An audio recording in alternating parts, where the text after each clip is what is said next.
큐컴버를 이용해서 실행 가능한 명세를 작성하는 방법에 대해서 말씀드리겠습니다. 피처에는 기능을 간략히 서술합니다. 그리고 그 다음 라인부터는 기능에 대한 상세 설명을 하면 되고요. 테스트 시나리오에서는 시나리오 키워드를 이용해서 작성하게 됩니다. 맨 첫 번째 줄에는 시나리오 제목을 기술하고 그 다음에는 given, when, then으로 테스트 시나리오를 기술합니다. 기분절에는 시나리오를 테스트하기 전에 시스템 상태를 기술하게 되고요.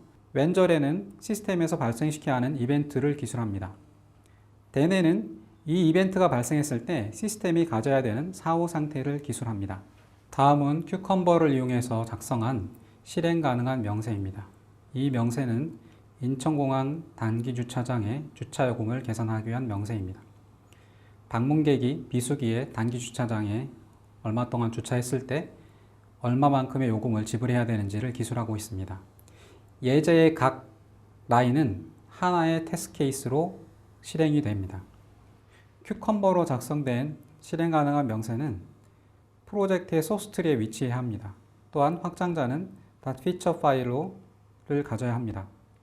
화면의 큐컴버 명세 예전은 short-term parking lot.feature라는 파일에 저장되어 있습니다. 위에서 작성한 피처 파일을 실행하기 위해서는 큐컴버 테스트를 작성해야 합니다. 큐컴버 테스트를 작성하는 방법은 굉장히 간단합니다. 테스트 클래스를 만들고 테스트 클래스에 run with를 이용해서 큐컴버 러너를 지정해주면 됩니다. 큐컴버 스텝 데피니션은 피처 파일에 있는 시나리오의 각 스텝을 함수로 구현한 내용입니다. 큐컴버 테스트 클래스를 JUnit으로 실행하면 본 화면에 코드 스니핏을 자동으로 생성합니다. 다음은 큐컴버 테스트 자동 아키텍처에 대해서 말씀드리겠습니다. 작성된 큐컴버 테스트 코드를 JUnit으로 실행하면 큐컴버 엔진은 큐컴버 피처 파일을 찾아서 시나리오를 읽어드립니다. 그리고 읽어드린 시나리오의 각 스텝을 찾게 되고 각 스텝에 해당되는 스텝 데피니션 함수를 찾아서 실행하게 됩니다. 그리고 실행 결과를 반환합니다. 본 화면은 큐컴버 테스트를 작성한 후 첫 번째로 실행한 화면입니다. 그림에서 보시다시피 모든 테스트 케이스가 실패하는 것을 알 수가 있습니다. 본 화면은 프로그래머가 개발을 완료했을 때 큐컴버 테스트를 실행한 화면입니다. 보시다시피 모든 인수 테스트가 테스트를 통과한다는 것을 알 수 있습니다. 다음은 테스트 시나리오의 품질에 대해서 말씀드리겠습니다. 테스트 시나리오를 잘못 작성하면 시나리오를 유지 보수하는데 많은 비용이 들게 됩니다. 제품 코드를 작성하는 시간보다 인수 테스트 코드를 유지 보수하는데 더 많은 비용이 드는 경우가 많습니다. 특히 UI 레벨에서 사용자 인수 테스트를 작성하는 경우에 이런 가능성이 많습니다. 따라서 인수 테스트로 사용되는 테스트 시나리오 품질을 생각해 봐야 합니다. 인수 테스트 시나리오 품질이 높으면 유지 보수하기 쉽지만 인수 테스트 시나리오 품질이 낮으면 인수 테스트를 유지 보수하느라 제품 코드를 개발할 시간이 부족하게 됩니다.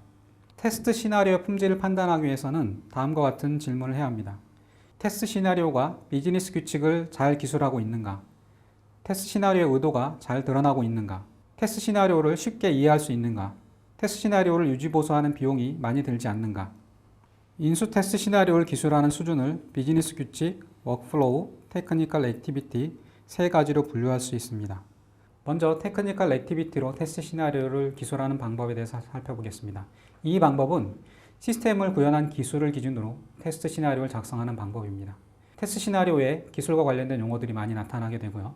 구현과 관련된 기술이 바뀌거나 시스템을 사용하는 순서가 바뀌면 테스트 시나리오를 수정해야 합니다.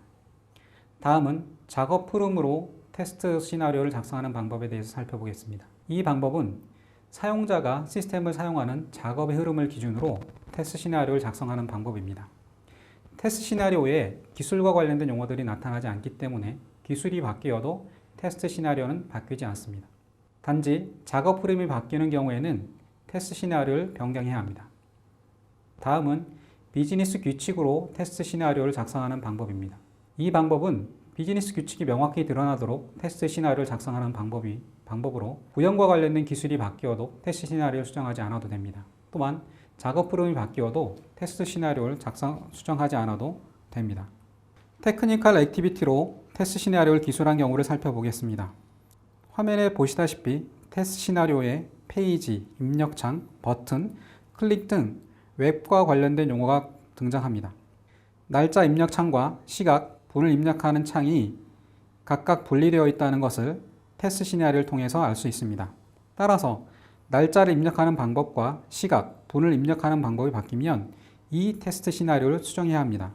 더 큰 문제는 다른 인수 테스트 시나리오에도 이와 동일한 내용이 들어있을 수 있다는 것입니다.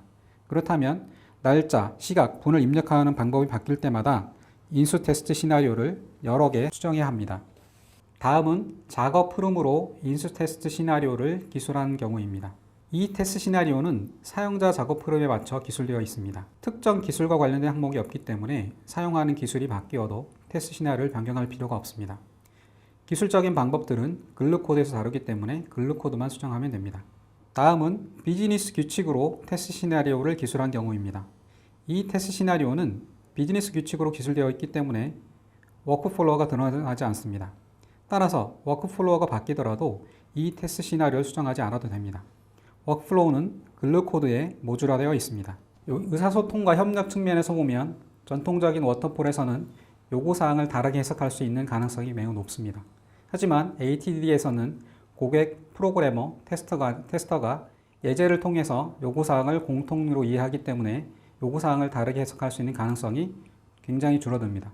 테스트 설계 시점을 살펴보면 워터폴에서는 구현이 시작되고 구현이 완료되기 전에 테스터에 의해서 테스트가 설계됩니다.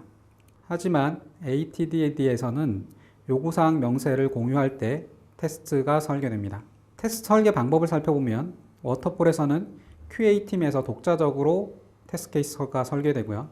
ATDD에서는 고객, QA, 프로그래머가 공동 작업을 통해서 테스트를 설계합니다. 테스트 시나리오 작성 시점은 워터폴에서는 개발이 완료될 무렵에 작성이 되고요. ATDD에서는 개발이 시작되기 전에 미리 작성이 됩니다. 인수 테스트 실행 시점을 살펴보면 프로그래머가 구현 종료 후 제품이 빌드가 되고 테스터에게 전달이 된 후에 테스트가 실행되는 반면에 ATDD에서는 프로그래머가 구현 시 수시로 실행을 하게 됩니다. 진척도와 완료 판단의 기준을 살펴보면 워터폴에서는 프로그래머의 직관을 통해서 진척도와 완료를 판단합니다. 하지만 ATDD에서는 인수 테스트 통과 비율을 이용해서 진척도와 완료를 판단합니다. ATDD를 도입하면 역할의 변화도 발생합니다. 워터폴에서는 프로그래머가 구현만을 담당합니다. 스펙대로 구현되어 있는지 테스트하는 부분은 테스터의 몫이 되고요. 테스터는 추가적으로 탐색적 테스팅도 하게 됩니다. ATDD에서는 인수 테스트 자동화를 통해서 스펙대로 구현되어 있는지 검증되기 때문에 테스터는 인수 테스트보다는 탐색적 테스팅에 집중하게 됩니다. 요구사항은 추상적이기 때문에 개인의 경험과 생각이 다르면 서로 다르게 해석할 수 있는 여지가 굉장히 많습니다. 하지만 인수 테스트에서 사용되는 예제는 구체적이고 객관적이기 때문에 다르게 해석하기 굉장히 어렵습니다. 또한 구체적인 예제를 이용해서 고객, 프로그래머, 테스터가 요구사항을 동일하게 이해할 수밖에 없습니다. 프로그래머가 요구사항을 오해해서 발생하는 버그를 미연에 방지를 할 수가 있고요. 프로그래머, 테스터 간에 발생할 수 있는 여러 가지 갈등을 방지할 수 있는 장점이 있습니다.